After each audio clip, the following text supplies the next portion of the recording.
stable. Sorry. Yes. Not that. Not that.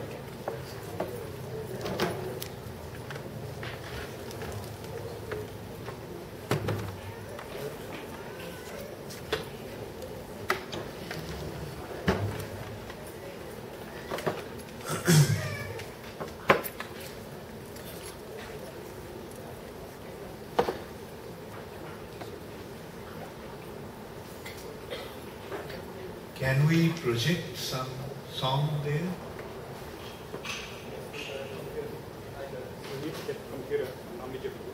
Will take some time. What song? No, I mean project it. It's connected, so it's a matter of plugging it. Okay.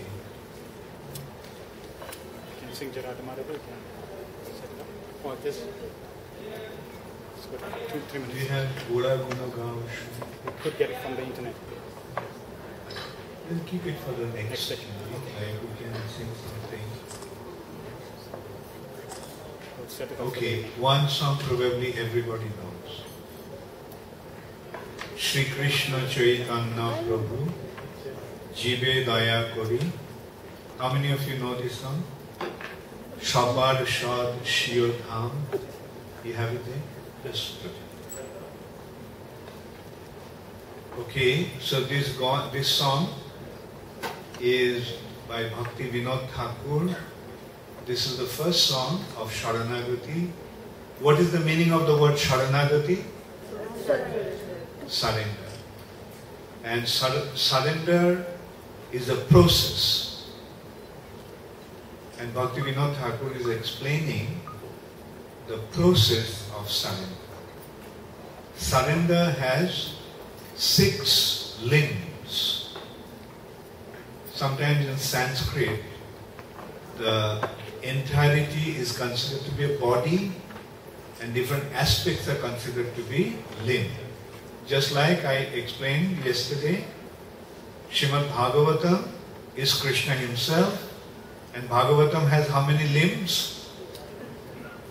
How many cantos Bhagavatam has? 12 cantos. Those 12 cantos are 12 limbs of the body of Srimad Bhagavatam. Similarly, the body of Sharanagati has 6 limbs. And those 6 limbs are humbleness, dainya, atma nivedan, surrender, offering oneself, goptritte baran, accepting Krishna as the Lord and Master. How many we got? 3. Daina, Atma Nivedan, Goptritte Baran. Then the 4th is Abhushurokhive Krishna Vishwash Palan. To have the implicit faith that Krishna will protect. The implicit faith that Krishna will protect. Abhushurokhive Krishna Vishwash Palan.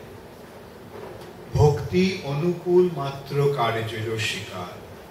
Accepting whatever is favorable to Krishna consciousness.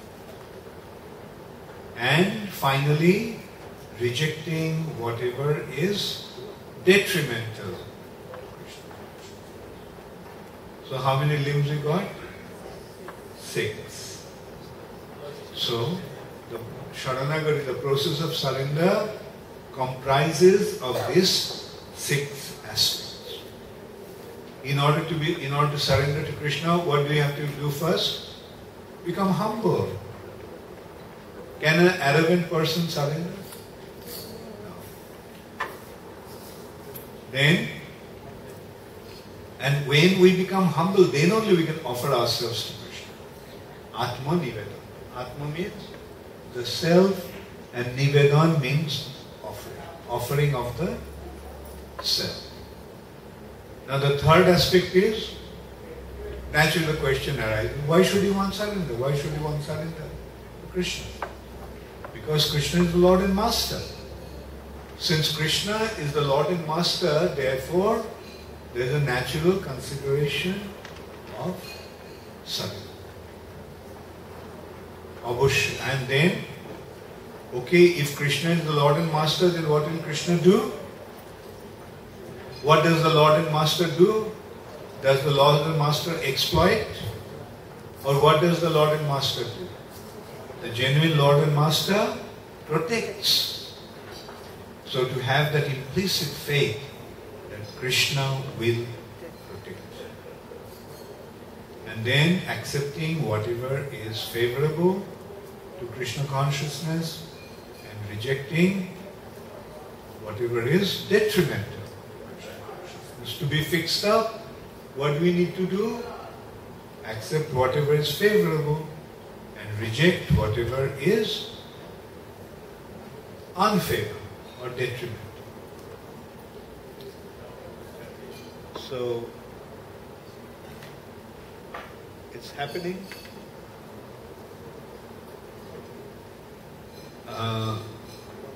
Nishigana, let me see. Maybe I'll need the hand.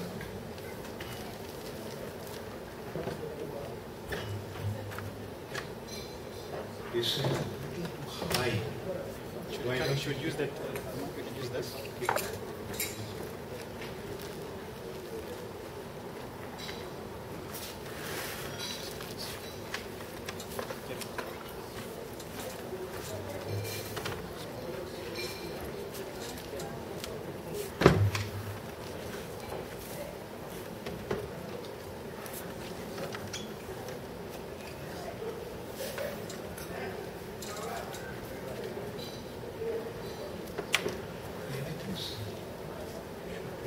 Alright, maybe I should go forward a little bit.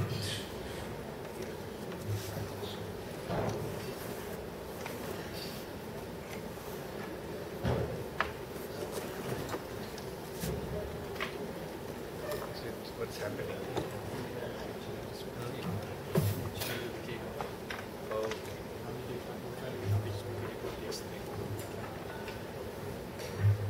Where is this coming? He's got to get it. Okay, then let's see. So you got everybody. Everyone got it. The song. How many of you will be able to sing it? Okay. And so maybe we'll sing it at the end of it. So, at the end of the session. So, we had some kirtan, so we can just go straight to the class now. Sri Chaitanya Mahaprabhu, as a child, was very naughty. And his parents used to get quite upset. Naturally, the parents become annoyed when children become naughty, especially when they do something which is very, very unpleasant. So one day, Jagannath Mishra invited one Brahmana to his house. Many Brahmanas those days used to wander from one place of pilgrimage to another. So this is a natural tendency of the Brahmanas, because they are not, those days, especially the Brahmanas, were not so interested in mundane way of life. They generally used to be more concerned, more inclined towards spiritual development. And therefore one of the things they would do is just go from one place of pilgrimage to another. And they were very strict. They used to travel, but they used to cook their own food. These people, these Brahmanas, would not take any food, even cooked by other Brahmanas. And naturally, the householder brahmanas, when they used to see such a wandering brahmana or men, like they would invite them to their house. And so Jagannath Mishra invited one such brahmana who was traveling from place of pilgrimage to another place. So, and as I said, the brahmana cooked his own food. The householder, Jagannath Mishra, provided all the ingredients and a place for him to cook. And so the brahmana cooked. He was a worshipper of Bal Gopal, Krishna as a baby Krishna. And at that time, Nimai also was a baby. So when the brahmana cooked the food and he was about to offer it to his Shalagram deity, at that time Nimai came and started to eat that food. So Brahmana was offering with closed eyes, with his eyes closed. And when he opened his eyes, he saw this little child is eating the food that was meant to be offered to Krishna, Balgopal. So he cried out, "Oh, look, this child has spoiled my offering." So Jagannath Mishra came running and he saw what happened. And he was about to beat this little boy, Nimai. Nimai at that time only was about 5 years old. Brahmana stopped. The child doesn't know what he did. So by chastising him, by beating him,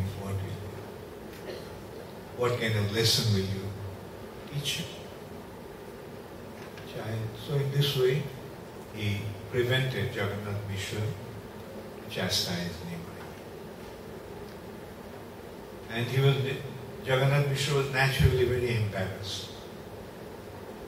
Like, how will you feel if you invite somebody to your house and he is about to eat and your son comes and starts eating his food?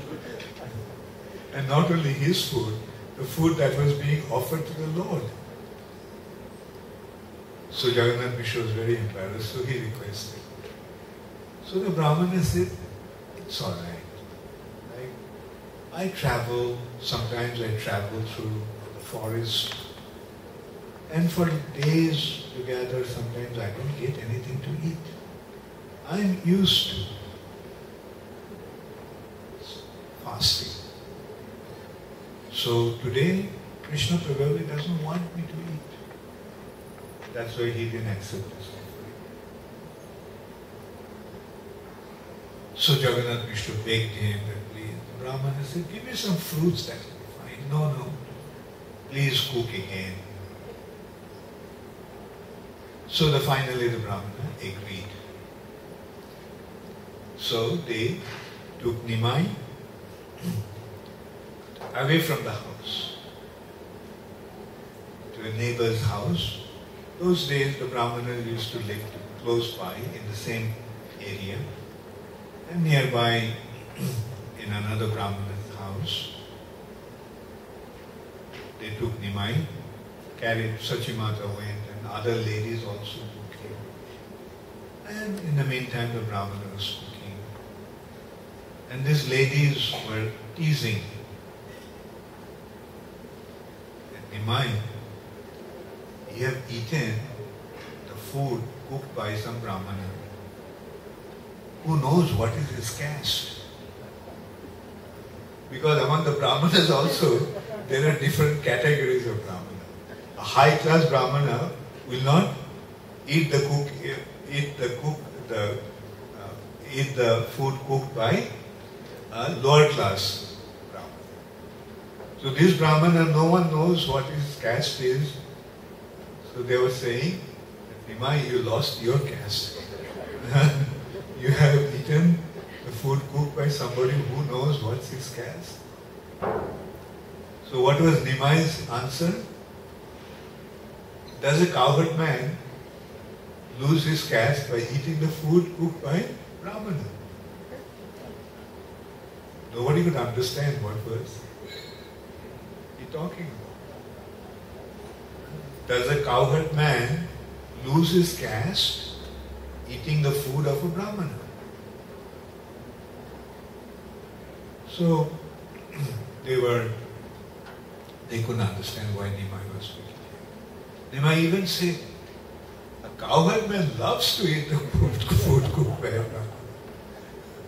He always makes it a point that you get the food cooked by Brahmana.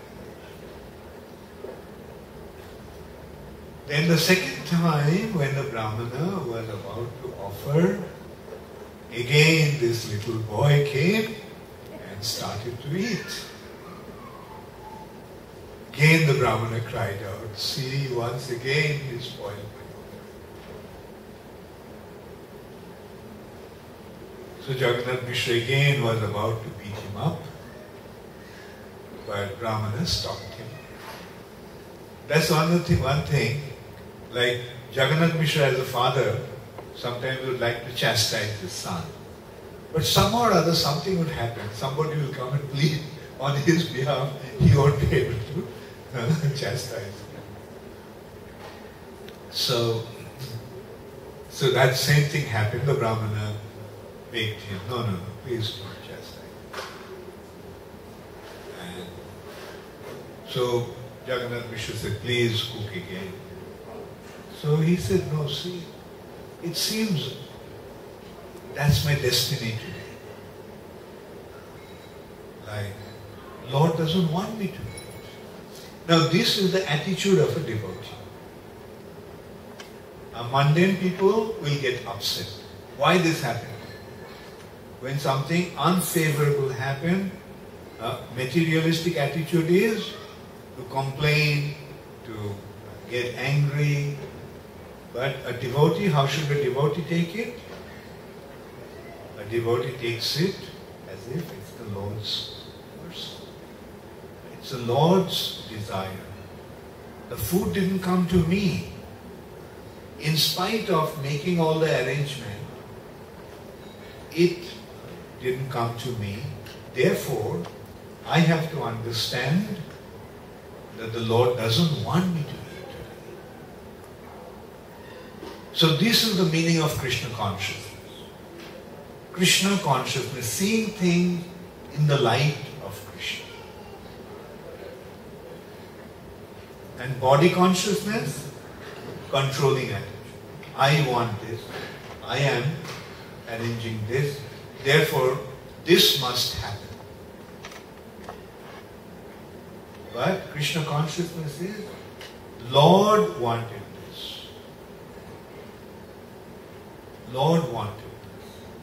And whatever Krishna arranges is for our benefit. That is a devotee's attitude. There is a saying in India, whatever Krishna does for you is for your benefit. Okay, I'll tell you a small short anecdote in that respect. A child, a prince, while playing with his friends, you see they play with weapons and things, so he cut his finger. The tip of his finger, little finger, got chopped off. The king was very upset. So he asked the minister, look, this is what happened to my son. The minister's response was, whatever the Lord does is is for our benefit. भगवान जो कुछ करते हैं हमारे भलाई के लिए. Whatever the Lord does is for our good. The king became so upset. My son lost his finger, and you say whatever the Lord does, as if you are very happy that it happened. So the king put the minister into prison.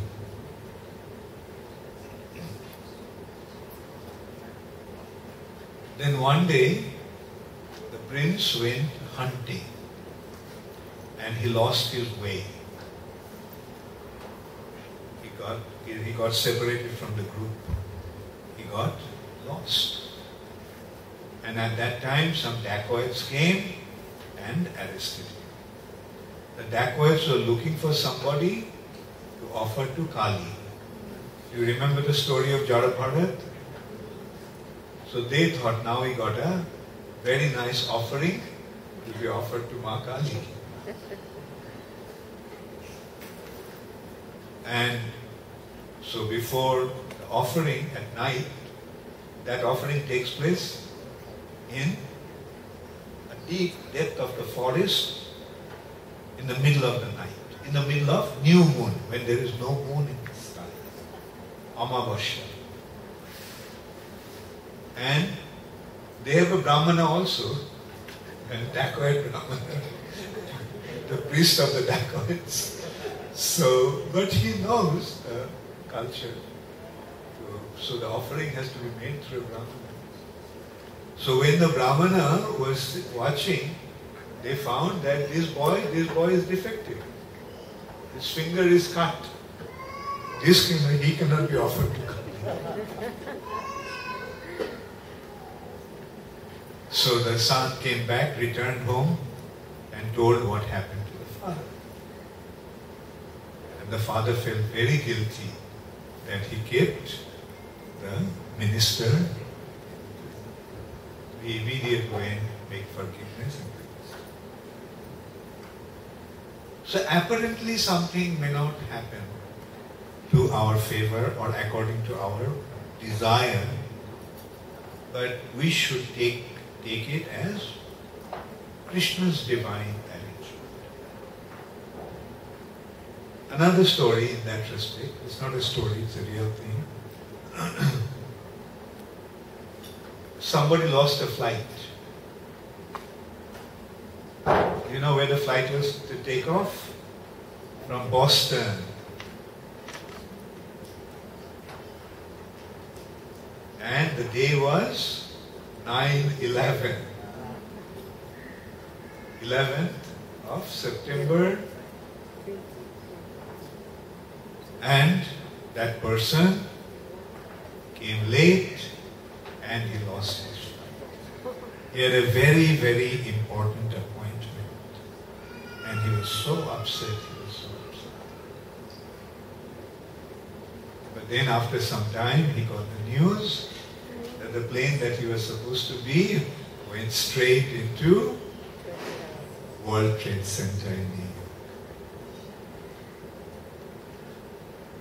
Therefore, if you miss the flight or miss the boat, don't lament, don't get upset.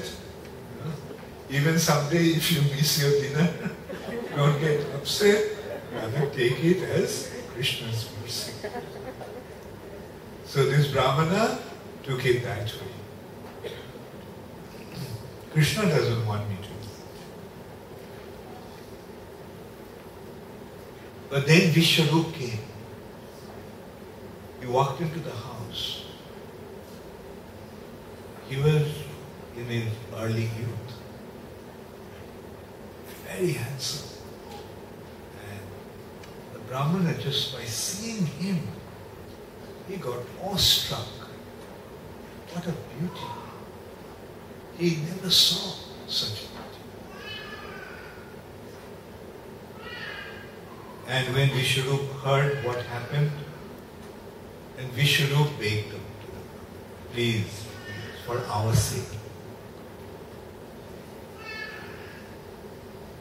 And a householder considered that it is inauspicious if a guest remains hungry in his house. So we should appeal to him, please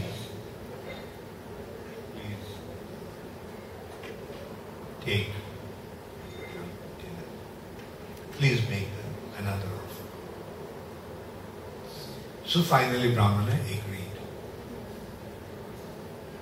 But this time everybody became extremely careful. Like this time, most probably they dozed off to sleep and Nimai came out of the house. It was just a next door neighbor. So this time, they took him to a house farther away. And everybody surrounded Nimai. Jagannath Mishra bolted the door from outside. And not only that, with a stick in his hand, he was sitting by the gate, by the door. And it was quite late, to this time, 3 times he cooked. So, must have been close to midnight. And when he was making the offering, again this boy came. Although he was locked in a house, surrounded by everybody, by the time they all fell asleep, including Jagannath Mishra, with a stick in his hand.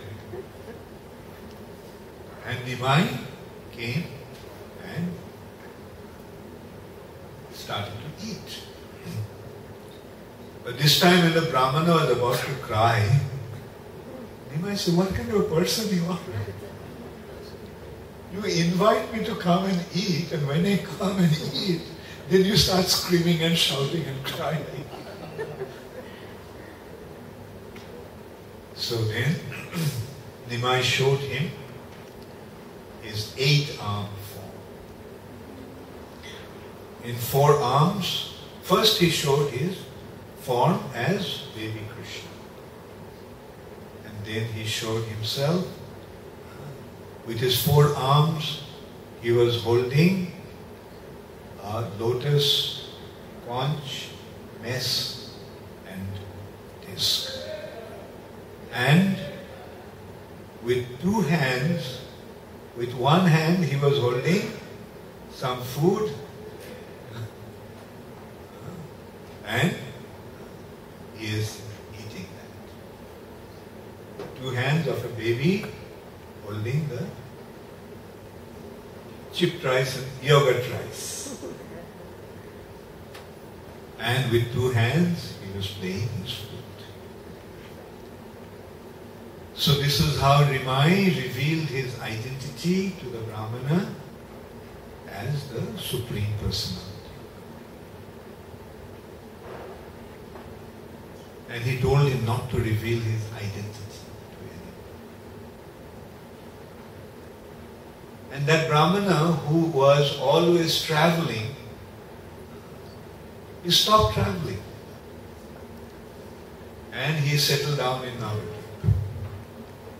And every morning he used to come and have the darshan of Devi Nimai.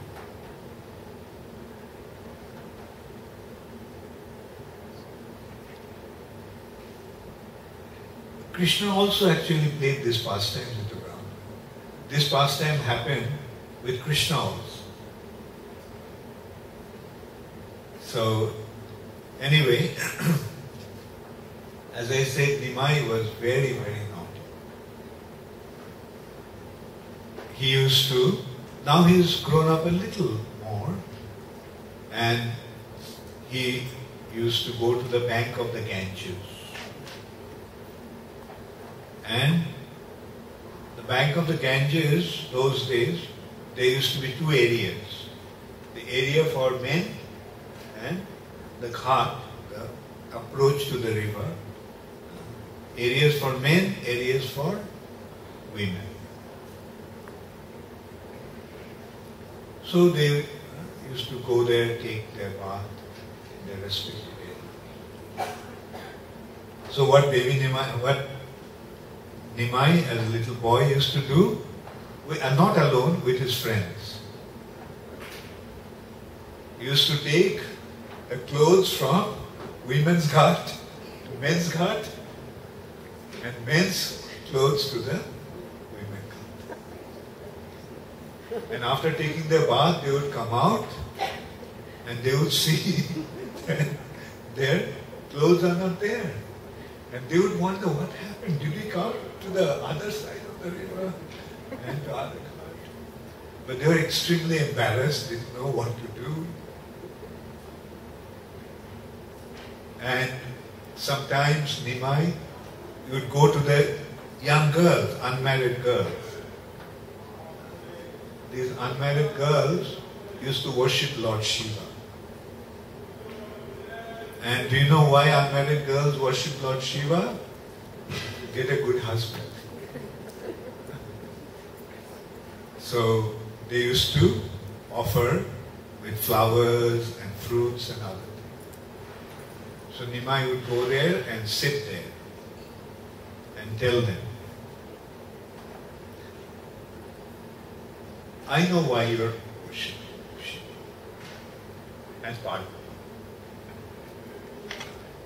But Shiva is my servant and Parvati is my maidservant. I am their master. So why offer to them?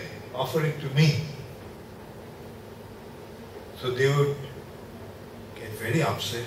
Say, Nimai, what happened to you? Don't speak like that. It's blasphemy. Undermining Lord Shiva and Parvati like that. You should never speak like that. Nimai said, look, whatever I say is the truth and nothing but the truth and the absolute truth. So they would say, Nimai, I'll complain to your mother. Okay, you want to complain to my mother, go ahead and do that. But I can tell you, if you don't worship me, now if you worship me, then you will get husband. Handsome, that's cute. Qualified as the demigods.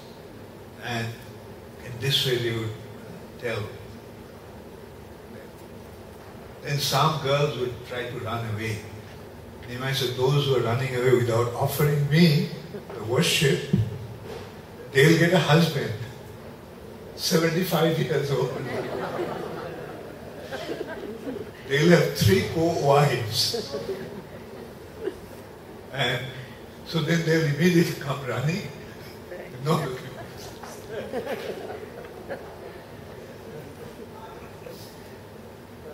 Sometimes Nimai would go to the Ganges and some Brahmana was worshipping or chanting Gayatri, half merged, half submerged in the river. And he would grab them by their legs and drag them in. And he would be afraid, thinking that crocodiles are around. And he would cry out and everybody would be in great anxiety. What happened? And then finally the person will come out as if relieved from this attack. Sometimes while somebody is chanting Gayatri or meditating, you would go in front of them and say, look, the one who you are meditating upon is standing in front of you.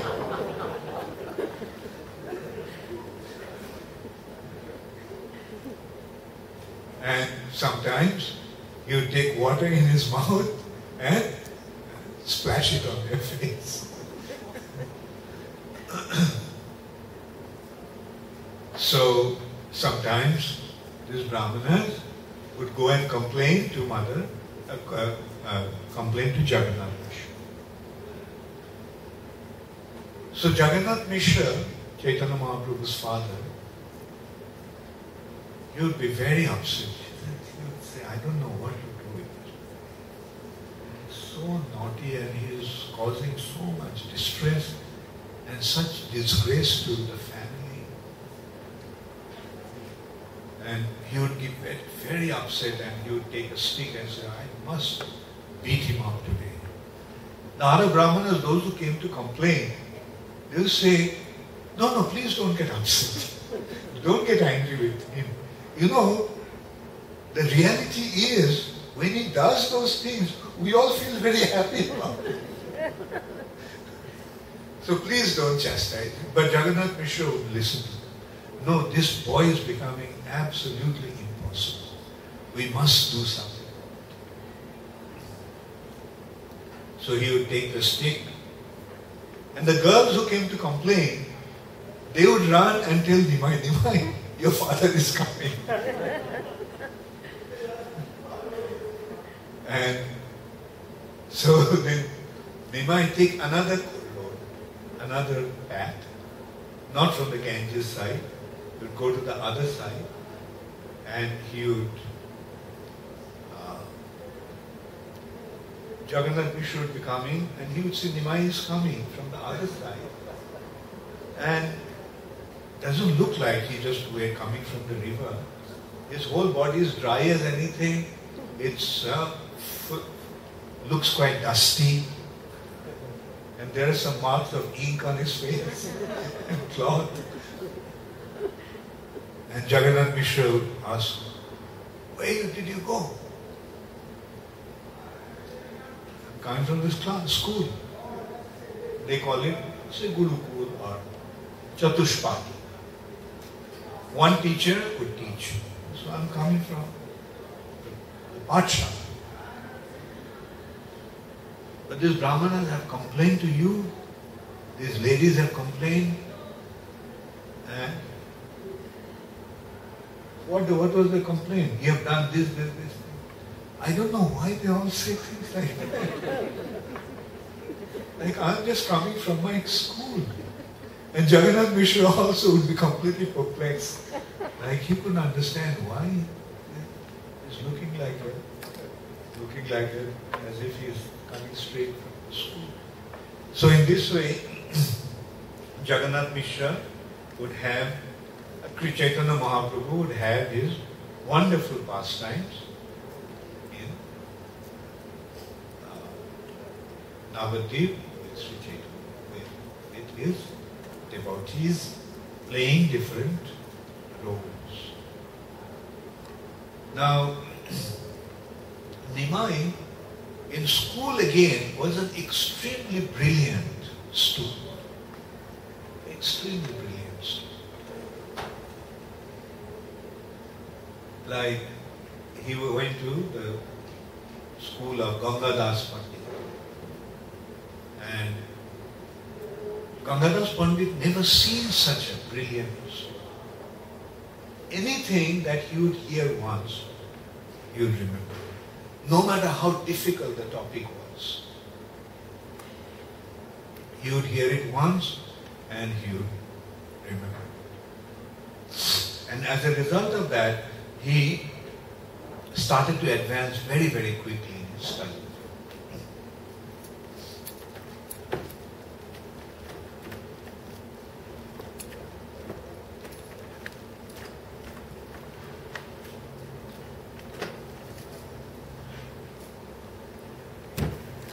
So that is another aspect of Nimai. So extremely brilliant student, at the same time extremely naughty. And so Gangadas Pandit started to wonder who this boy is. Because he could relate to this kind of brilliance, this kind of memory, only when Krishna and Balaram went to Sandipani Muni's ashram. So he started to wonder who this boy is. So he wanted to check him out. So one day Gangadas Pandit let all the students go and he went to Ganga with Nimai. And he heard that Nimai at the time of his Upanayan, that means at the time of his sacred thread ceremony, he resolved that only he would touch Ganga with his feet at the time of bathing, not any other time. He would not put his foot on Ganga. So, Gangadas Pandit went to Ganga and he was doing tarpan, doing his worshipping in the Ganga. And at some point, he told Nimai, "Oh Nimai, I forgot to bring I left the sesame seeds, which is used for offering the worship. I left the sesame seed there. Can you please bring them to me?" So Nimai has been ordered by his guru, so naturally he picked it up. He put one step, a lotus appeared. His foot, his step went onto that lotus. Another step, another lotus appeared. So, his vow was kept, and Gangadas Pandit could see who this little boy is. His student was.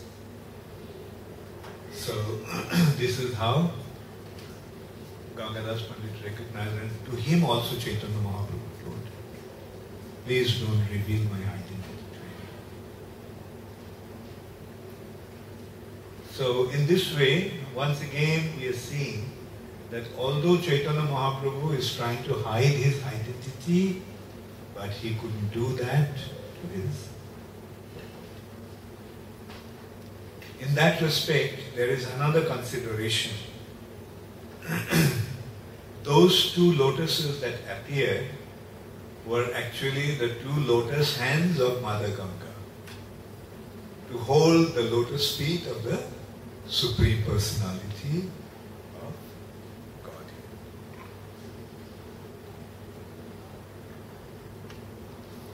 In the school, there was another student in Gangadas Pandit's school. He was also extremely brilliant. But Nimai and this student, his name was Raghunath Siramani, were completely opposite in nature. Raghunath Siramani was extremely studious, very gentle, very obedient, a real good boy, and extremely brilliant. Whereas Nimai, he never touched his books. He was naturally brilliant. So Raghunath Siramani was very ambitious. He wanted to prove himself to be the greatest scholar of Nyaya Shastra. And he was writing a commentary on Nyaya Shastra. So one day he told Nimai that he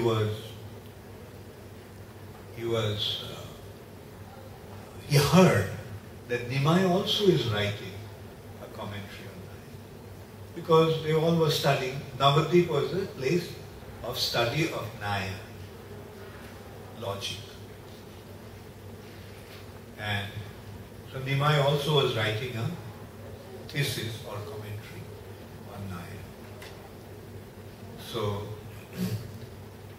he asked him, "I heard that you are also writing a commentary on Nyaya Shastra.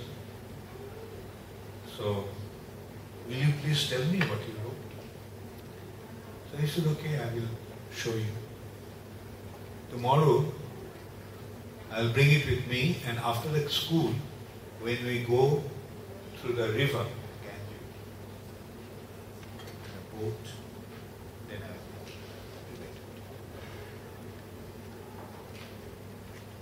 So, Nimai, while they were returning home across the other side of the Ganges, so he was reading that.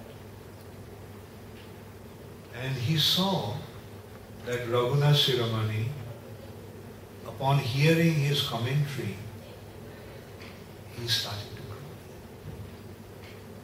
He asked him, what happened? Why are you crying? So he told him, frankly, that, you see, I also was writing a commentary.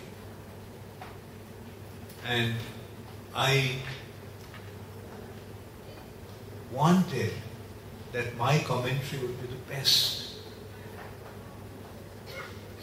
But now, when I'm hearing your commentary, I can see that no one will read my commentary. Yours is so brilliant, yet so simple. So, and he frankly told him that his ambition is to be the greatest scholar of Nyaya. So when Nimai heard that, he took his writings and he threw away in the Ganges. Raghunath Shiromani said, what did you do? You threw it away. Nimai said, yes. If that is what you want, I do not want to be an impediment on the path of your ambition. Yes, become the greatest scholar, if that's what you want. And I'm not going to come on your way. And since then, Chaitanya Mahaprabhu didn't write anything. Although he was the greatest scholar of all time, the only thing that he presented from his side were the 8 verses of Shiksha. That's the only thing that Chaitanya Mahaprabhu.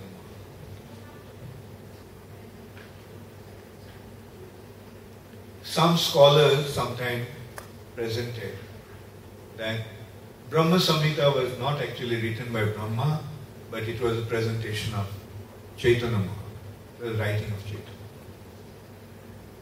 You know what was the Gaudiya Vaishnava response to that? That would be wonderful. We'll find something, we'll get something that has been given by Chaitanya Mahaprabhu himself. Now whose presentation is more authentic? Brahma's or the Supreme Personality? And the thing is that Brahma, why should we undermine Brahma? Can't Brahma see Golok Vrindavan and describe Golok Vrindavan? Is Brahma an ordinary person? No, he is the most exalted Sampradaya Acharya of our Sampradaya. So the point is, Mahaprabhu did not present anything in writing since then. And this Raghunath Shiromani did become the greatest exponent of Nyaya Shastra.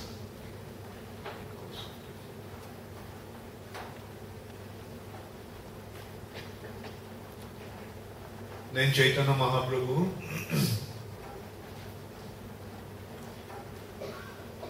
one day a great personality came, very exalted personality came,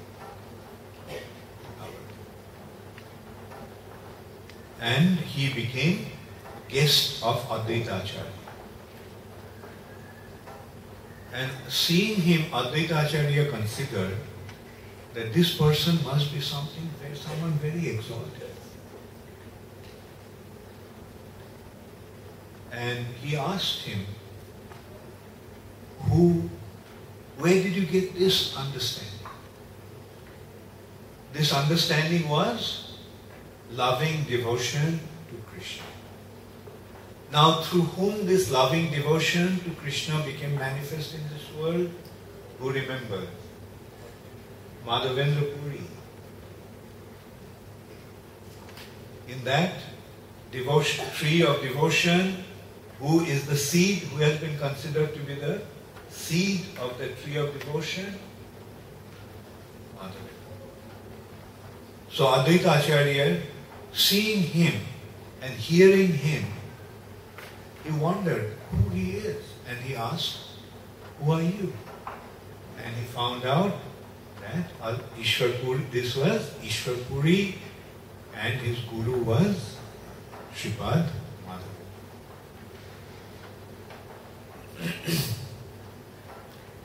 By that time, Chaitanya Mahaprabhu has been recognized as a very, very great scholar. So Ishwar Puri and Chaitanya Mahaprabhu met.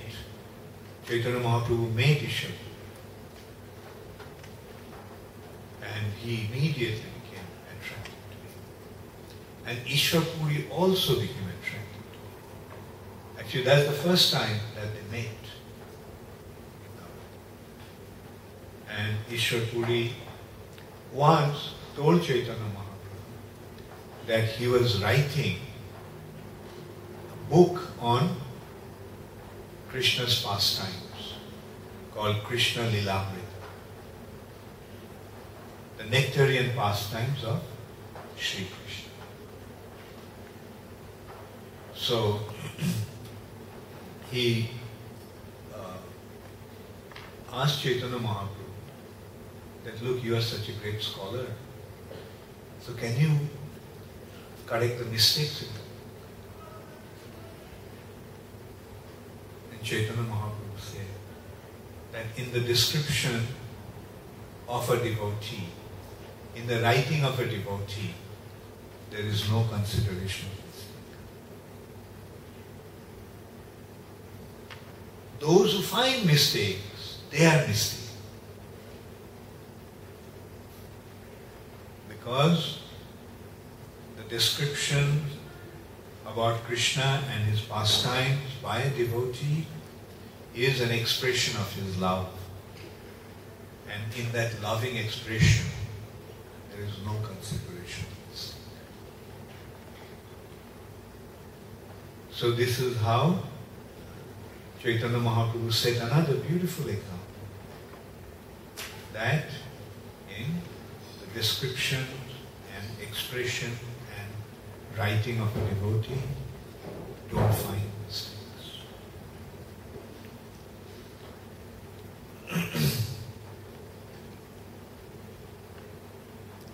Then Sri Chaitanya Mahaprabhu, in the meantime, Chaitanya Mahaprabhu met one very beautiful girl. In the first sight, the girl got awestruck.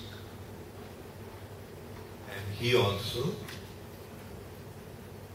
became so enchanted by the beauty of this girl. So who is this girl? Lakshmi Priya. And the arrangement was made for Nimai to get married to this girl. Mind you, he did not make the arrangement. The arrangement was made in a proper way. The way the arrangements are made is there are things called ghatak. Ghatak means, the word ghatak means the one who makes it happen. So they carry the possible candidates, they carry the news of possible candidates to the grown-up boys and girls' parents. So this ghatak actually brought the news to Sachima that this girl is extremely qualified. And I think this is the right candidate for her. She is the right candidate. And that was true. Who she is? Lakshmi Priya is none other than Lakshmi Devi herself.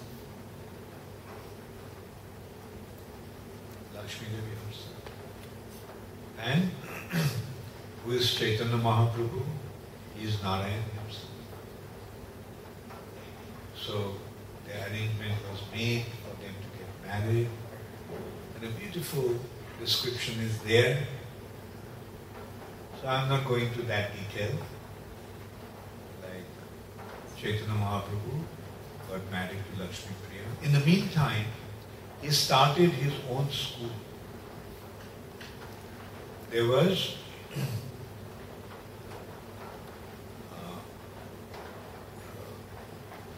Chaitanya Mahaprabhu, after he finished his studies, like he was quite young actually. Many of his colleagues were very, because he was getting double promotion, triple promotion, because he was so brilliant and he was progressing in that way. And he was, all the others, I mean Murari Gupta for example, he was his classmate, but Murari Gupta was much senior to him. And Chaitanya Mahaprabhu had some wonderful pastimes. So, Murari Gupta was initially a follower of impersonal. So one day, Murari Gupta was explaining the impersonalistic theory based on Yoga Vasishta. Yoga Vasishta is the book for the impersonal. And he was expressing, and then all of a sudden he heard some laughter from behind. So he turned around and he saw Nimai with his friends. He was much younger at that time.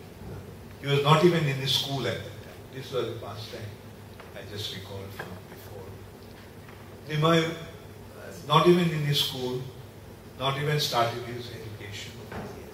So that means he was about 5-6 years old.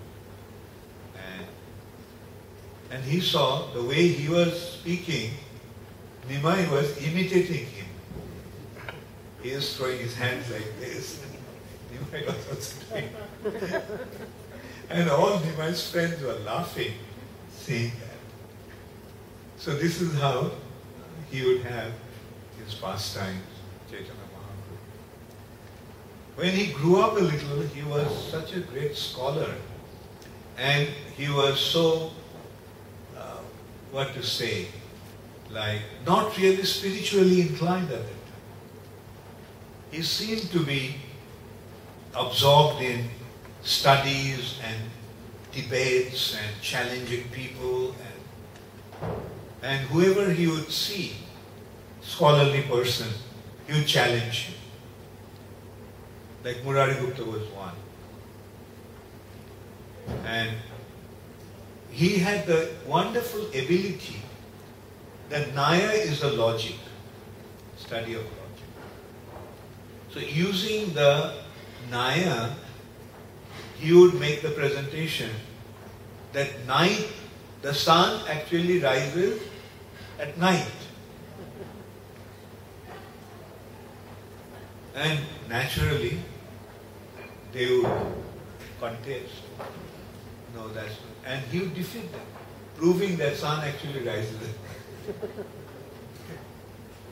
And then he would correct himself and prove that sun actually rises in the day. So that was the amazing expertise Nimai had with his word juggler. His Naya is a matter of word juggler. That's why Shankaracharya said that your grammatical studies and word jugglery is not going to help you at the time of death. Nahi nahi rakshati dhunkrin karvi. So, Nimai started his teaching in the house of Sanjay. He was a very wealthy person. So he wanted Nimai to teach his son. and he gave up a big hall in his house. It was in the Vedic household those days, the wealthy people used to have an area which was meant for worshipping demigods. That is called Chandi Mandap. So he offered that place to Nimai, and Nimai started to teach. And as a result of that, many, many students became attracted to Nimai's teaching. So he had, although he was young, just about 16 years old, but he had so many students. He became known as the great scholar of Nimai Pandit. And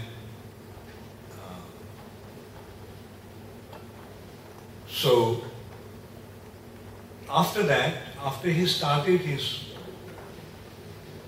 educational institution, Chaitanya Mahaprabhu got married to Lakshmi. And then he decided to go to East Bengal.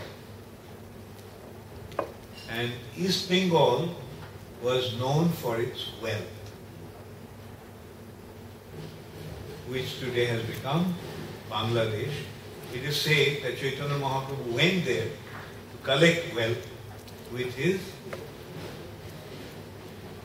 knowledge. So Chaitanya Mahaprabhu went to Bangladesh, and it is said that Mahaprabhu actually went to deliver that part of the land, which was known as Pandava Varji. That is the place where the Pandavas didn't go. And the place where the Pandavas didn't go, that place is considered to be inauspicious. Now, one part of Bengal became auspicious because of Ganga flowing. But that part, Ganga didn't flow. So, Mahaprabhu went there to deliver that. And he became well known for his education. See, Ganga there becomes, a branch of Ganga goes into that area known as Padma. That is not Ganga. So Chaitanya Mahaprabhu, it is said, went to deliver or sanctify Padma River. And he set up his residence on the bank of the Padma, and he had many, many students, and he taught them. At that place, there was an exalted Brahmana. His name was Tapan Mishra. So Tapan Mishra was very, very spiritually inclined. But Tapan Mishra was searching for the actual process for spiritual advancement and achieving spiritual perfection. He wanted to find out what is the actual course for spiritual advancement and what is the actual goal for spiritual endeavors. So he couldn't find anybody who could actually guide him in that. He must have spoken to many, but he was not really content hearing their explanation. While he himself didn't know what to search for, but at the same time he was not satisfied what others were offering. Does it happen sometimes? I must admit it happened to me. I was looking for a guru. I didn't really know what to expect from a guru, but at least meeting those people I could understand this is not what I was looking for. And so Tapan Mishra was in a similar kind of a situation. He was searching for spiritual perfection, but he couldn't find the way. Then one night he had a dream. One night he had a dream, and a divine-looking person told him that this Nimai Pandit, who has settled down and teaching on the bank of Padma river. He is the Supreme Personality of God. So go to him and he will teach you. So again, these Brahmanas, these exalted personalities didn't take a dream as a dream. What they saw, they believed. You remember the dream that the Pujari of Khirchor Gopinath had? He went to sleep, and in his sleep he had a dream. Gopinath is telling him that there is a person in such and such hut, and his name is Madhavendra Puri. So I go and give him some kheer. And even in his dream, he said, no kheer is left. I distributed all the kheer last night. He said, no, there is one you'll find behind my cloth, behind my dress. So go and give it. So he immediately got up. He didn't think, oh, it's a dream. He just got up. And he went, took bath, went to the temple, and he found that behind Gopinath's dhoti, one pot of kheer. Obviously, nobody kept that kheer there. So who kept it? Gopinath himself.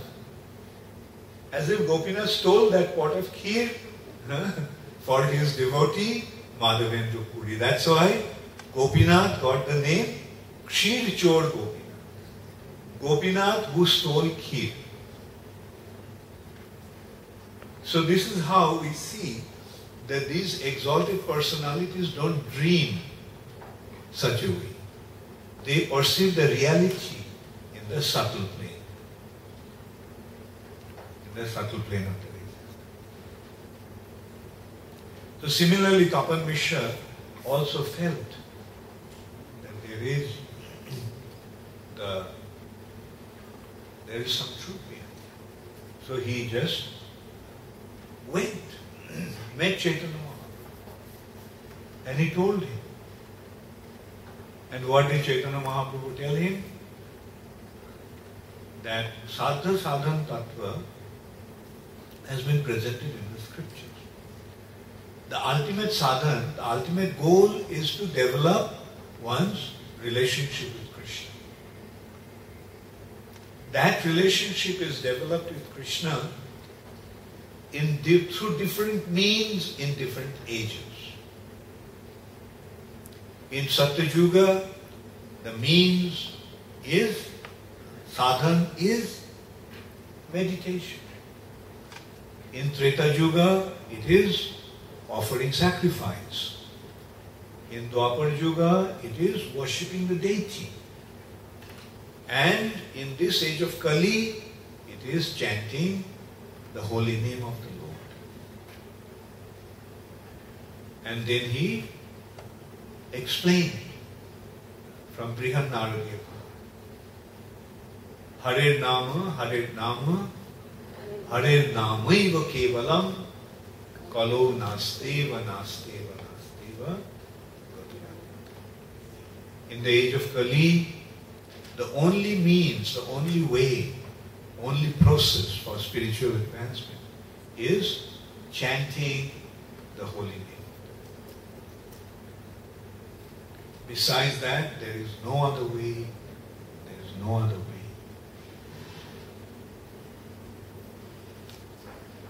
And then he told him that in this age, the process of spiritual advancement is to chant the Hare Krishna Mahamantra consisting of 16 names of the Lord in 32 letters.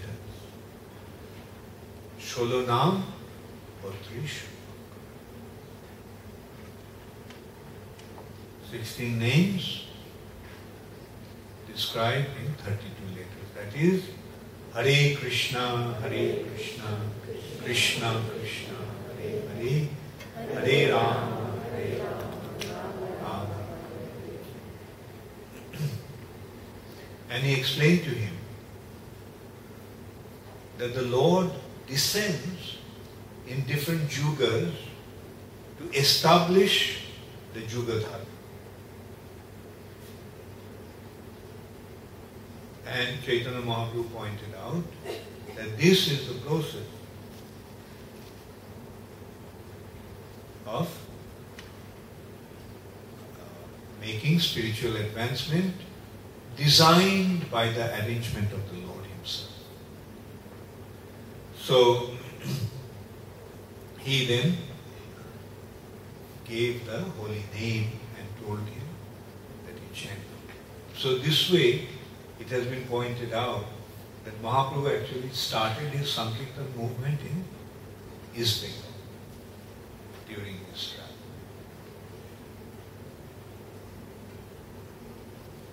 Now Tapan Mishra became so attracted to Chaitanya Mahaprabhu, he decided to go with him to Navadvip.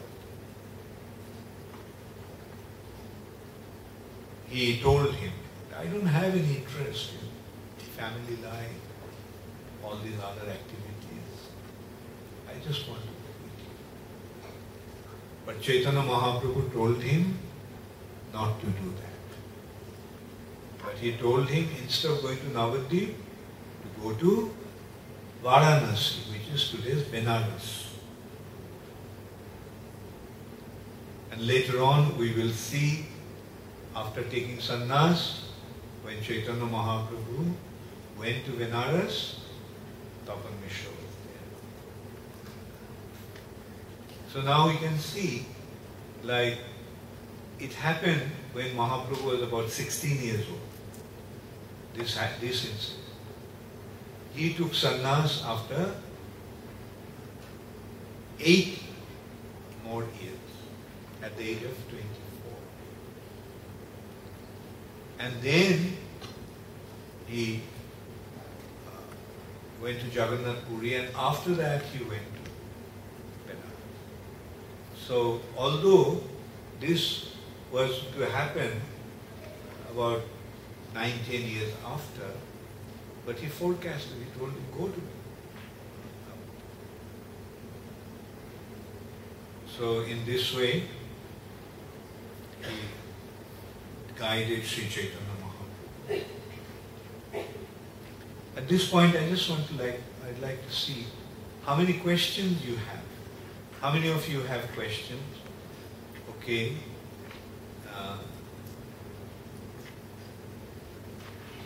Anybody may have questions? Okay, I'll say those who have questions, please write them down. I think that will be better. So while I'm taking the questions, if others have questions, I'll stop now, then I'll give some time for question answer.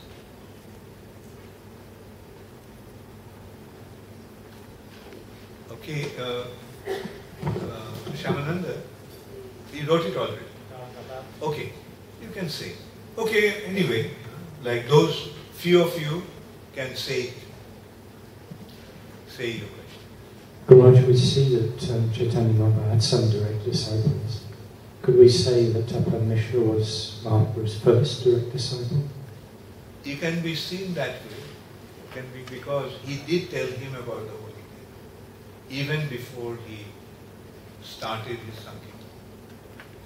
So he was the first one who actually revealed the Holy Name and revealed the secret of the Tattva. Yes, Sri Radharaman.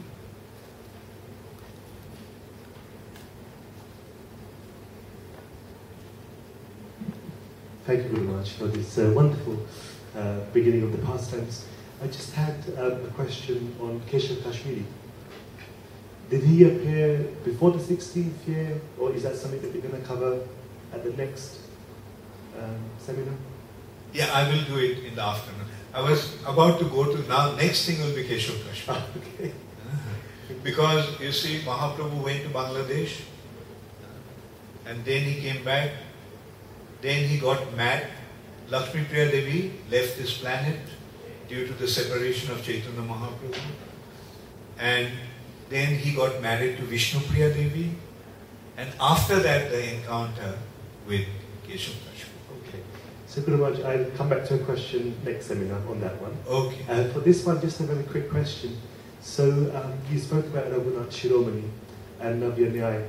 My question was that since Chaitanya Mahaprabhu was such a profound scholar in Nyaya, without going too much into the future, I just wanted a very quick response on when he was confronted by people like Sarvabhaum, Prakashanand, were they cognizant that they're speaking to somebody who is actually a Digvijay, profound scholar? Because Mahaprabhu always presents himself as very humble and meek in front of his seniors. So I just wanted to know, because he was so famous, like you mentioned, he made Navadvip so famous as well by his school. So were they cognizant of his qualification, and despite that still attempted to teach? Well, that's the uniqueness of Mahaprabhu's presentation actually. Like we'll see that with Keshav Kashmiri, also with Sarvabhauma Bhattacharya, also with Prakashananda Saraswati. He did not really get into any confrontation. Right? In a very simple and sublime way, he defeated them. And that's how he established his superiority.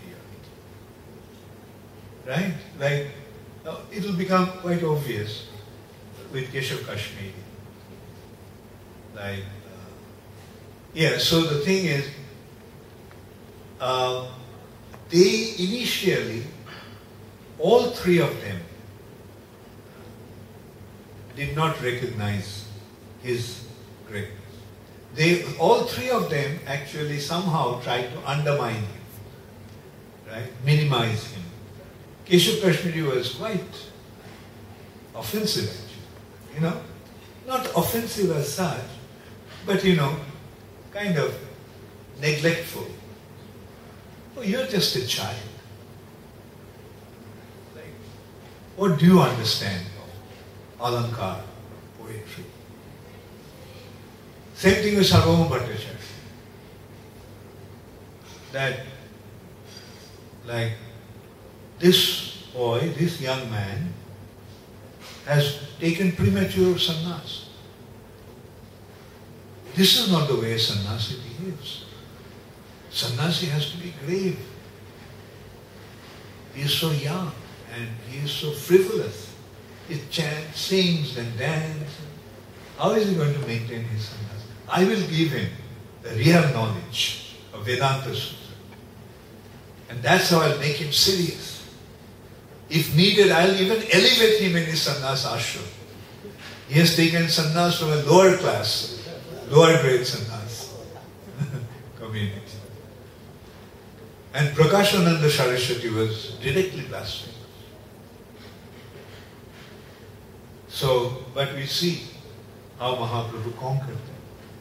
That's his greatness. Without any confrontation, without hurting anyone's pride, he establishes.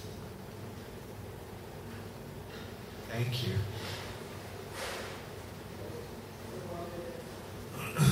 Any other question?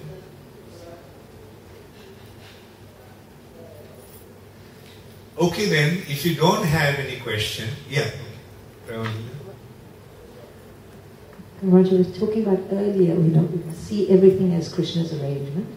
But say if you're trying to endeavor to do something for Krishna and it doesn't work out in the beginning, how do you know that that is Krishna's desire and that you mustn't continue to endeavor in that direction? How do you know when it's Krishna's arrangement or... Well, if Krishna tells you, that's wonderful. But not all of us are that fortunate to hear directly from Krishna. Krishna does that to his friend. Can you do this for me? Can you do that for me? We're not that. But we are not in that level. So what we can do is, we try our best according to the instruction of our superior. That is the standard of rendering devotion. That's the difference between karma kanda and pure devotion. Karma Mishra Bhakti and pure devotion. In Karma Mishra Bhakti, one acts according to his own desire. And he offers the results to Krishna. Whereas in pure devotion,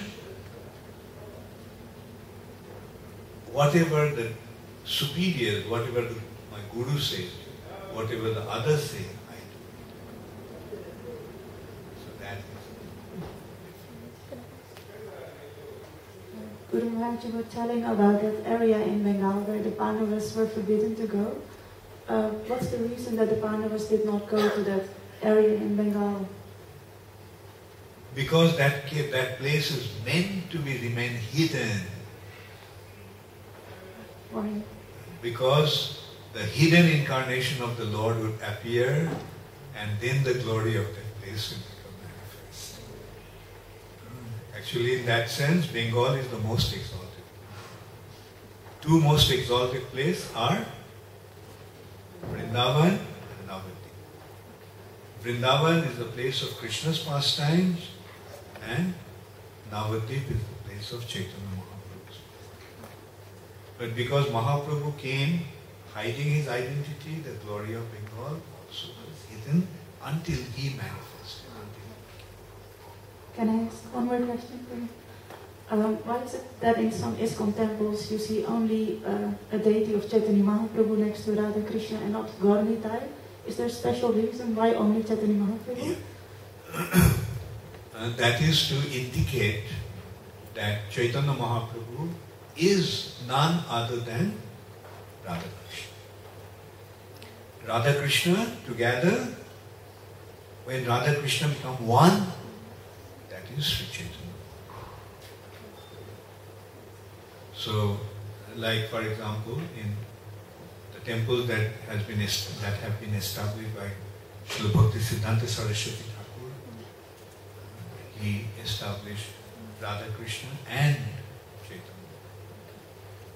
Gaur Sundar, Gandharvika, Giridhari.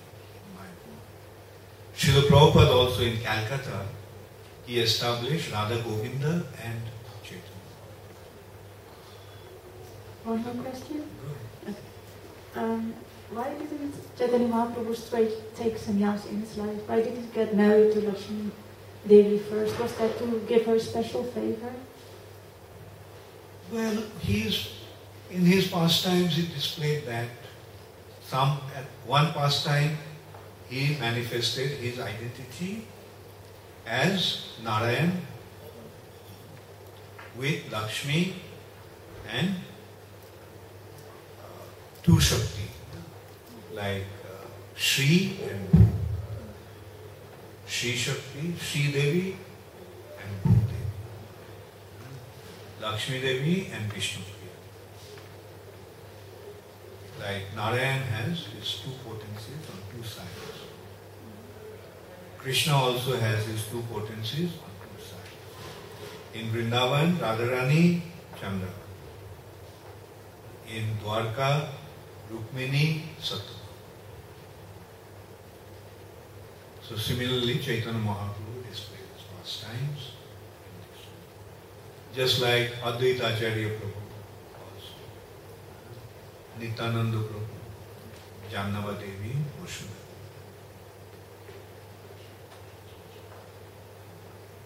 So he displayed his household pastime and then he entered into sannyas pastime. Thank you very much. You have a question? Yeah, give it to Guru Maharaj,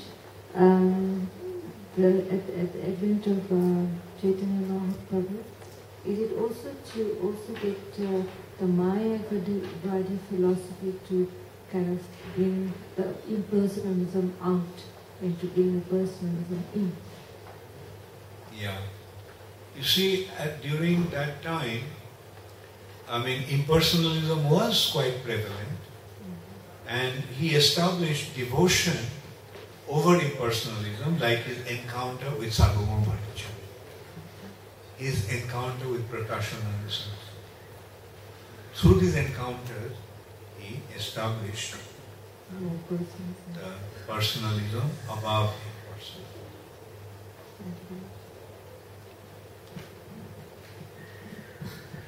Any other question?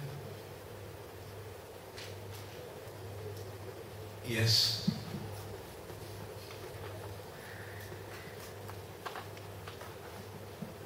Hare Krishna Maharaj. So it seems that Chaitanya Mahaprabhu was such an adept scholar in so many different subject matters. So therefore when he would have a debate with somebody, he was very proficient in what arguments they would present to him in order to defeat them.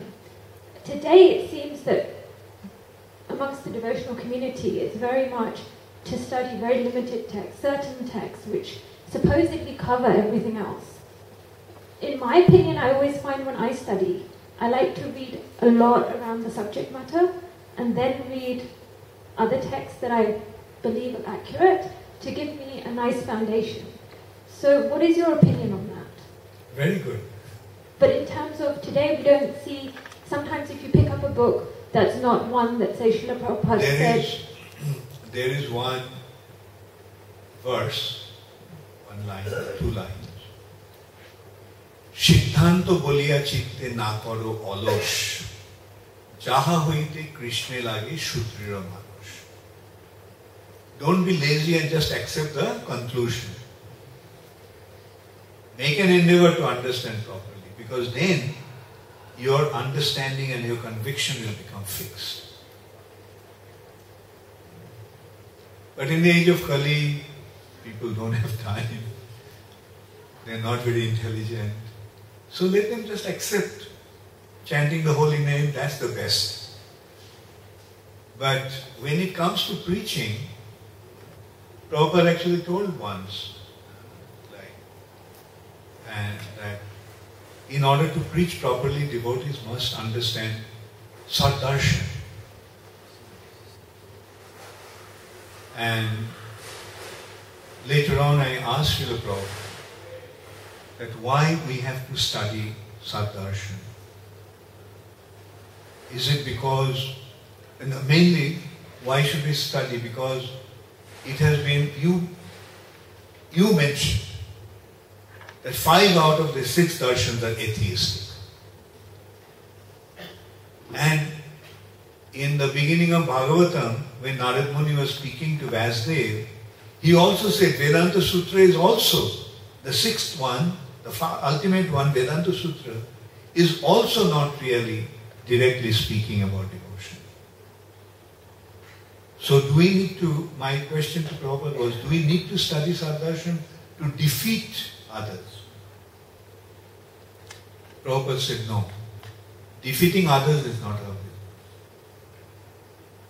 Preaching is our business. We have to present it in such a way that it convinces, and it is very, very, and then Prabhupada explained what actually the 6 branches of philosophy are, which I tried to present it in that book. I don't know whether you read that. Prabhupada actually pointed out that all these 5 appear to be atheistic because those at that stage, they are not directly dealing with Krishna, because they are not linked with Krishna, therefore they are atheists. But they are actually leading one to the other. Like Prabhupada pointed out, it's like a ladder. Ladder has different rungs to climb. The rungs are not the goal. Rungs are only the means.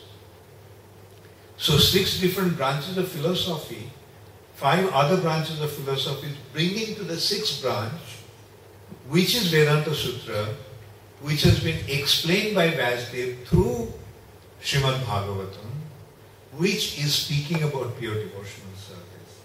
That is the ultimate.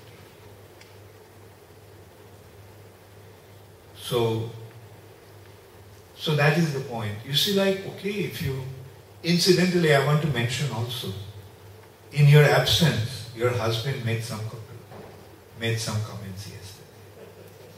It was very nice. he in a very humble mood said that you are more learned and more qualified than him. I mean, of course, I took it as if he was being very humble, because everybody knows how learned he is. But that was a nice compliment that comes from a husband to his wife, or about his wife. Thank you. Thank you. So yes, if you want to enrich yourself with more information, go ahead and do it. Because that will not only increase your conviction, but it will enable you to convince others too. That's why a preacher needs to be learned. Thank you very much. Hare Krishna.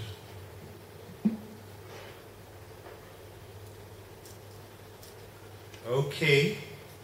So then, is it being presented, the song? Yes, Guru Maharaj. Okay. And it's also on the WhatsApp group that you've sent. So Wonderful.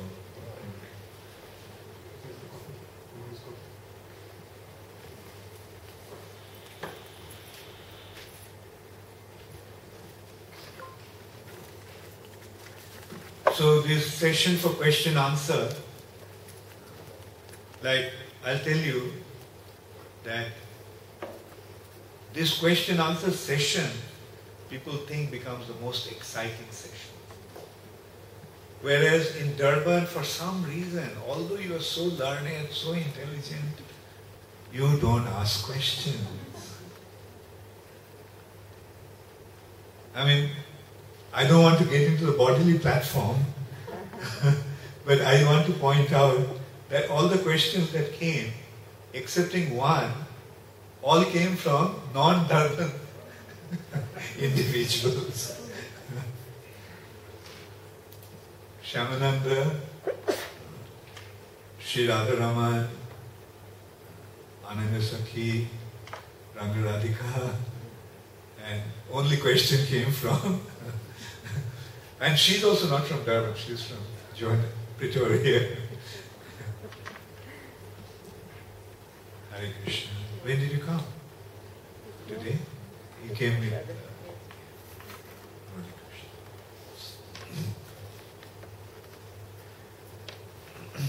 So I'll just read the translation of the poetry.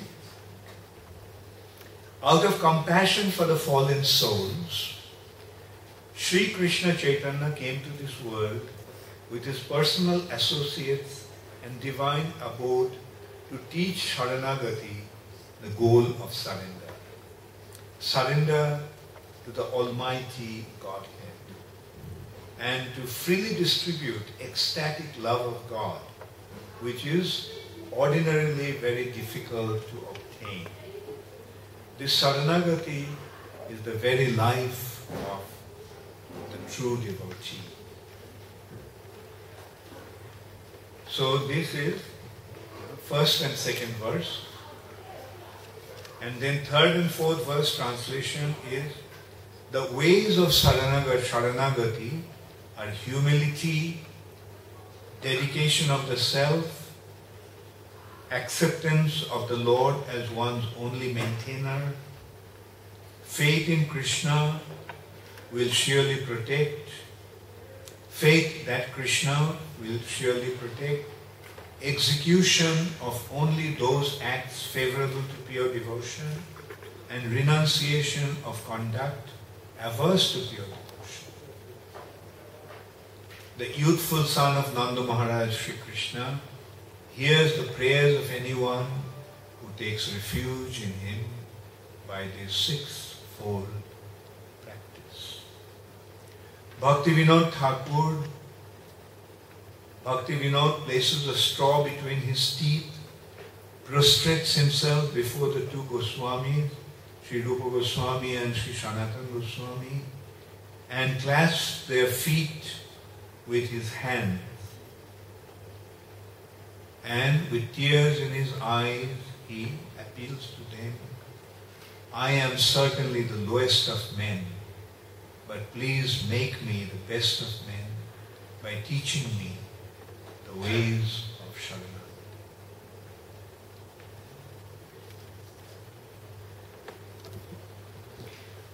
the beat, you know the beat, huh? Oh, anyway, it's a little complex beat.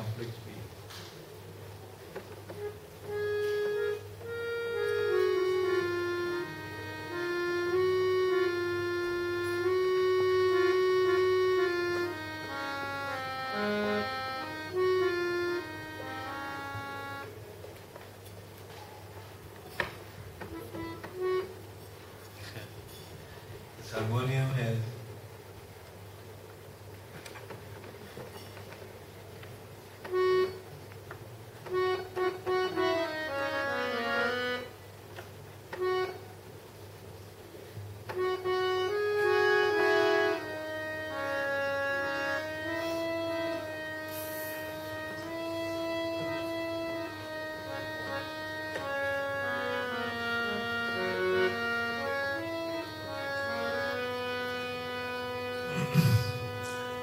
Shri Krishna Chaitanya Prabhu Jive Daya Kori Shapar Shadu Shiyo Dham Shaboya Bhutari.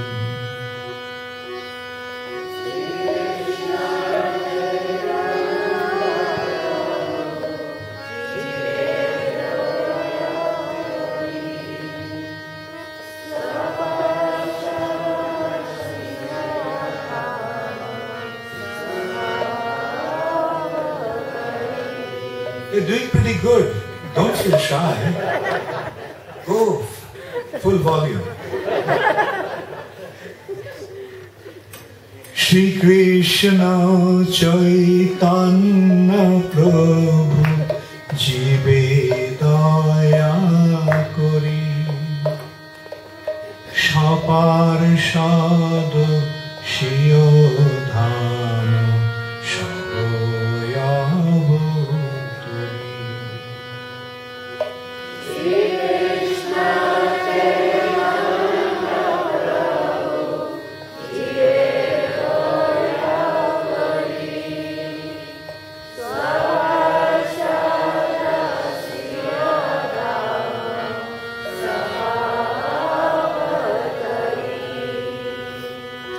Shri Krishna Chaitanya Prabhu Jive Daya Kori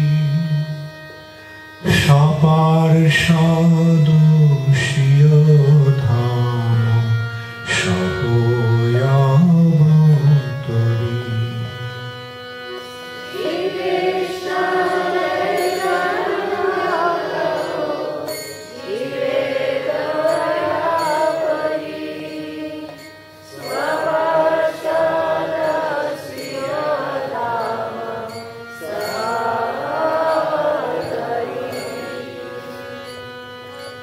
অত্যন্ত দুর্লভ প্রেম করিবারে দান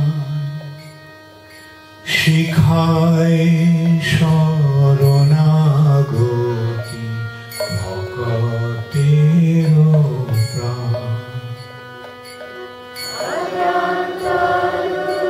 love প্রেম করিবারে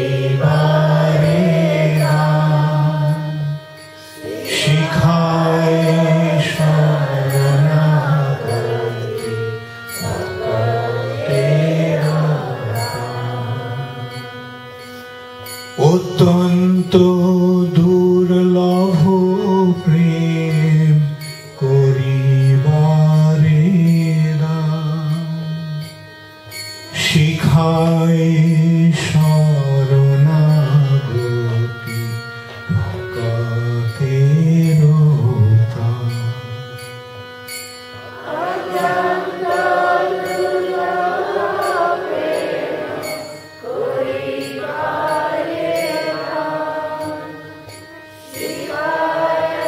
শরণাগতি ভক্তের প্রাণ।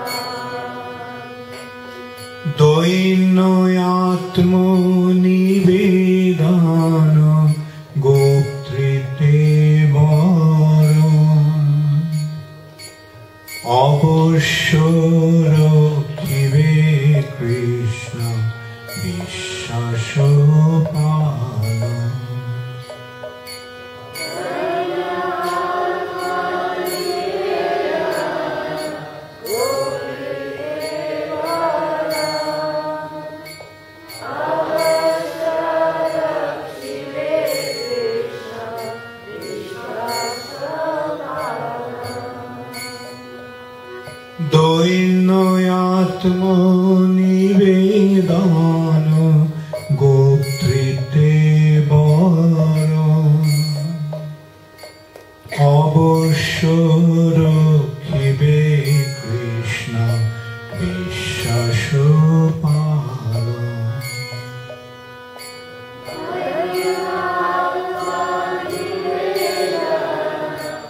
ভক্তি অনুকূল মাত্র কার্যের শিকা ভক্তি প্রতিকূল ভাব বর্জনঙ্গিকা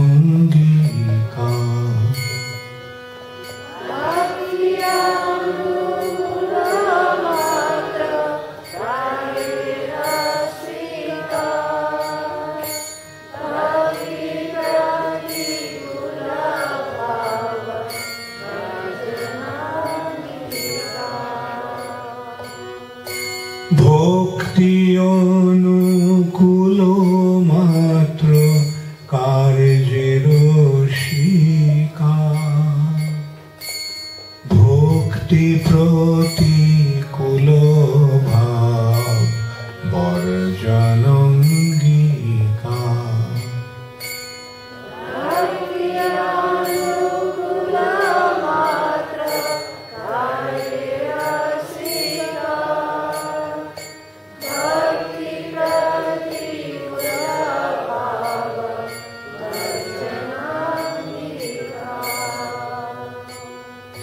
শরঙ্গ শরণাগতি হইবে যাহা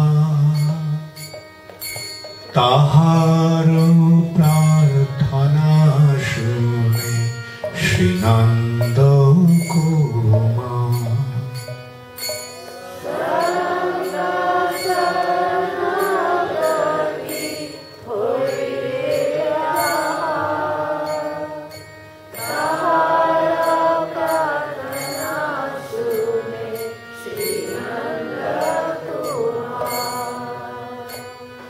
শরঙ্গ শরণাগতি হইবে যাহা তাহার প্রার্থনা শুনে শ্রীনন্দ কুমার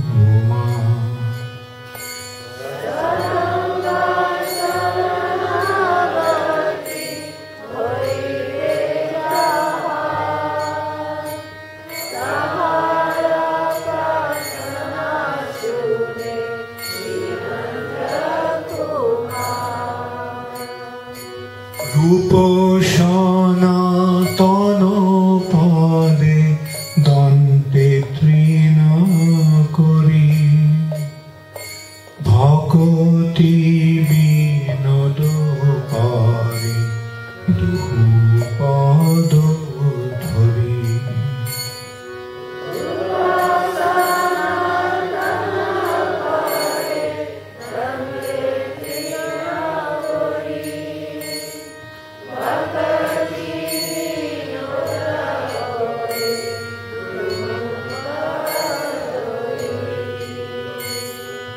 রূপ সনাতন পদে দন্তে তৃণ করি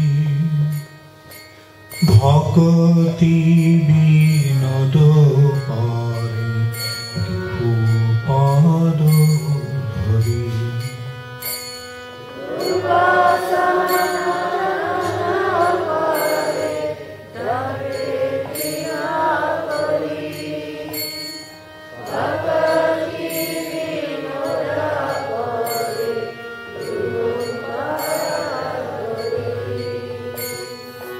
কাঁদিয়া কাঁদিয়া বলে আমি তো অধম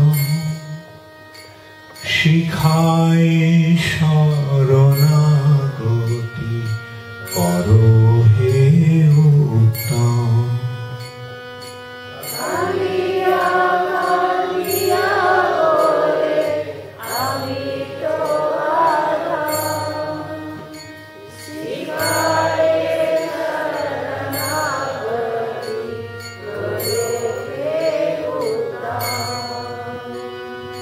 কাঁদিয়া কাঁদিয়া বলে আমি তো অধম, শিখায় শরণাগতি করো হে উত্তম। কাঁদিয়া কাঁদিয়া বলে আমি তো অধম, শিখায় শরণাগতি করো হে উত্তম। শ্রীকৃষ্ণ চৈতন্য প্রভু জীবে দয়া করি, সপার্ষদস্য ধাম সহয়াবতরি। শ্রীকৃষ্ণ চৈতন্য প্রভু জীবে দয়া করি, সপার্ষদস্য ধাম সহয়াবতরি। অত্যন্ত দুর্লভ প্রেম করিবারে দান, শিখায় শরণাগতি মতের প্রাণ।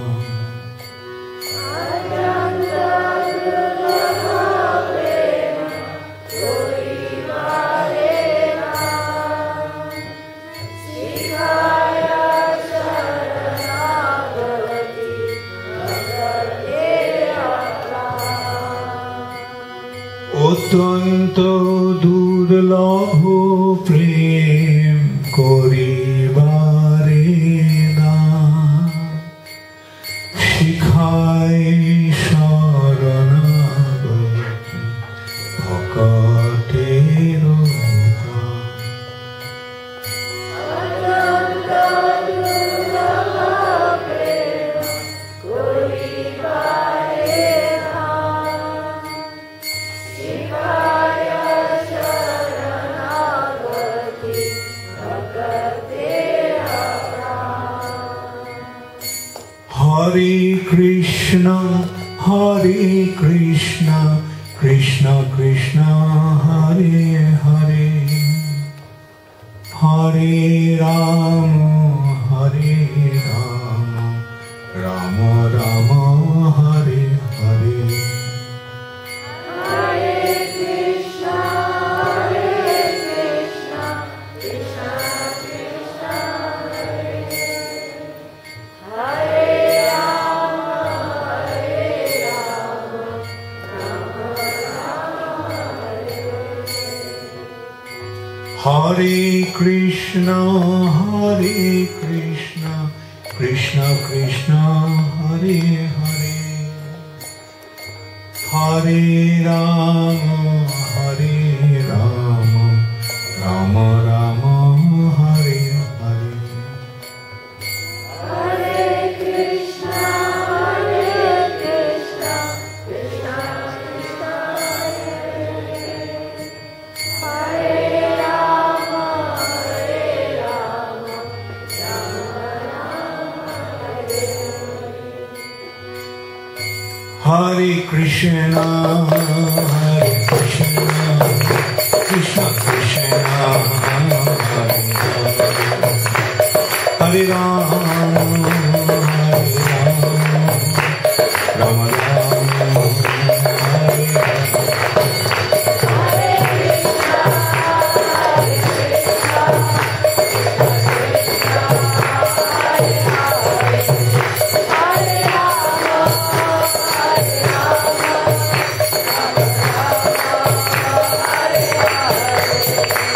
Hare Krishna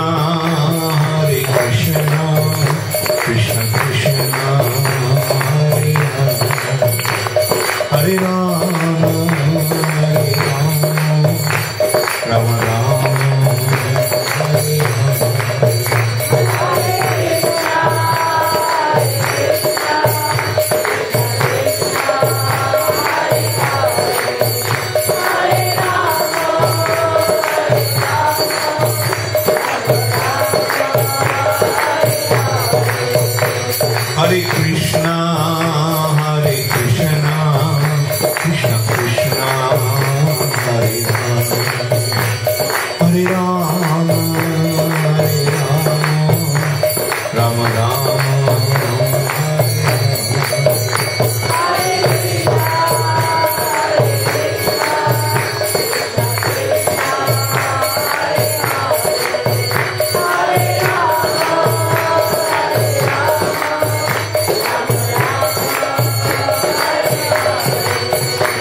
Hare Krishna,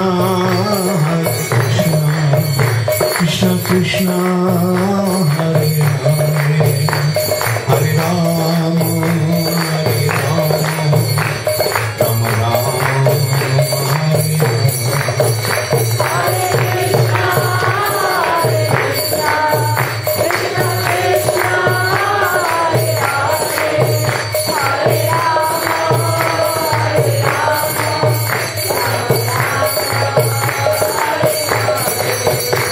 Hare Krishna, Hare Krishna, Krishna Krishna, Hare Hare, Hare Rama,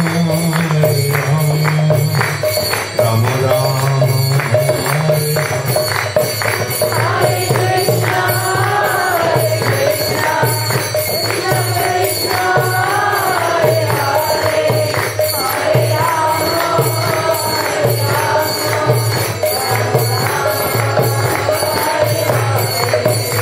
Hare Krishna, Hare Krishna, Krishna Krishna, Hare Hare, Hare Rama, Rama Rama,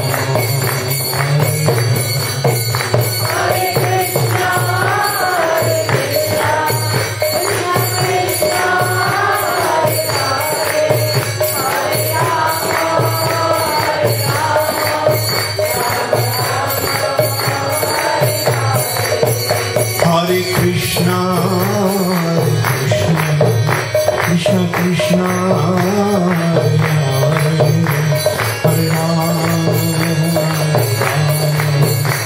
Rama Rama,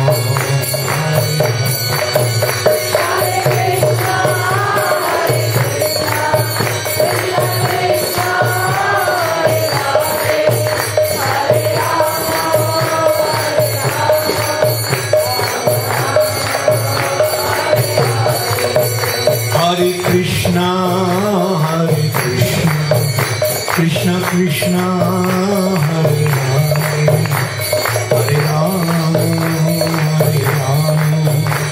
Rama Rama,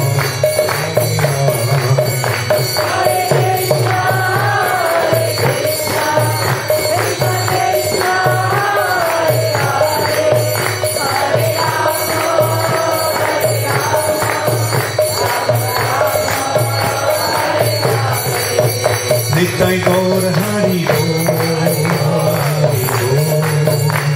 Hari Bo,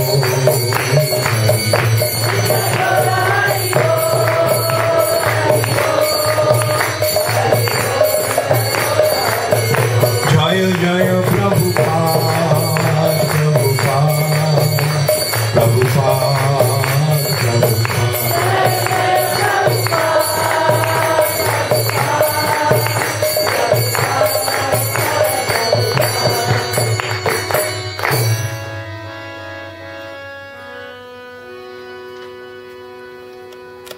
Nama Om Vishnu Padaya Krishna Pristhaya Bhutale Srimate Bhakti Vedanta Swami Niti Namine Namaste Saraswati Devi Gauravani Pracharine Nirvishesha Shunyavadi Ashtakar Srila Prabhupada Ki Jai. Hare Krishna. So now I think Prasadam is ready. Lunch. Is that 1 or 1 o'clock? Okay. Anyway, we have a long break now. From now till 7 o'clock. And okay, have a nice time here. Gaur Premanand.